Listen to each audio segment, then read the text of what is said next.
Thank you for joining me here at a retreat center in Pennsylvania. I happened to bump into one of the vocation gurus for for women's religious communities. Sister Donna Del Santo is joining me. She's a sister of St. Joseph, and she's been doing vocation work for approximately 9 years. You mentioned? I've completed 9 years. Yep. Wow. Okay. So along the way, have you run into some questions that or concerns that parents seem to have, if so, what are they, and what's your response to them? Well, one of the things I hear, today families are much smaller. Mm-hmm. When I was coming up, I'm the oldest of 6, so it was easier for a parent to say, I'm offering one of my children to God. Yeah. Now there are 1 and 2 children, and I understand parents wanting grandchildren, but at the same time, and they're afraid, so there's that personal piece, wanting an extension of themselves, but also the piece about, will my child be happy? And I think that's what every parent wants for their child, that they should be happy. So for parents, I would say, let them explore. If that's an urging in them, they need to explore what will find their place in the world. In 2002, there was the North American Congress on Vocations held in Montreal. And 2 big elements came out of that for everyone. One, we need to create a culture of vocation. So how do you help everyone to say, what does God want and what does the church and the world need? So that's one thing parents can start to do with little ones.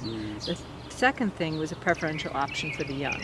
So that how do we engage our youngest members of the church, little ones, to know that they're from God and that they have a purpose in the world.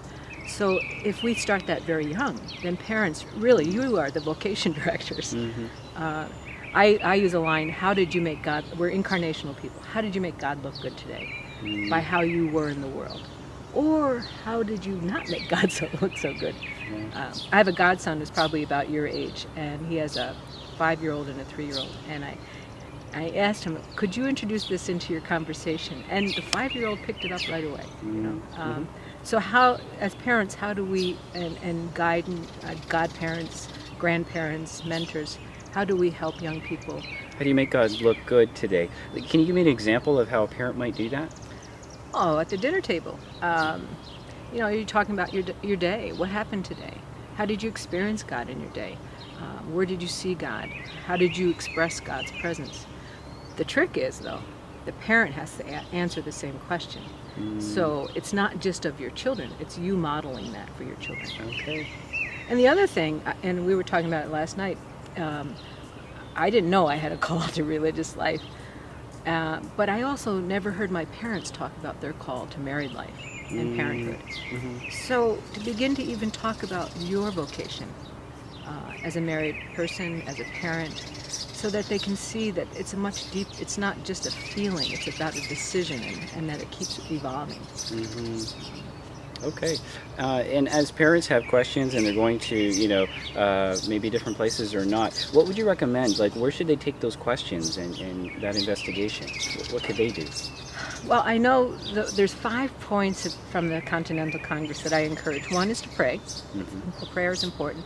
And not just pray for vocations, but be people of prayer. Another is to know your faith. So always be learners, lifelong learners about your faith. So what kind of adult as well as children catechesis is happening in your church community. Another is to invite. Or to provide experiences of service, and so that our community is about serving God and God's people. So provide opportunities for your children and your youth, in your family and in your community for service, and helping them to reflect on that service, not just doing, but being in the midst of that. And then also to invite, to consider, how is God calling you? What does God want from you? I mean, make that sort of a mantra, a daily mantra, rather than an unusual question. Right. I know as a vocation director, one of the biggest gaps I see is that young people don't have the skills of discernment, of good decision making. And so as a parent, often I find parents are trying to make decisions rather than impart the skills of decision making. And then youth are afraid to make a choice. And we all know that our mistakes are probably our best teachers.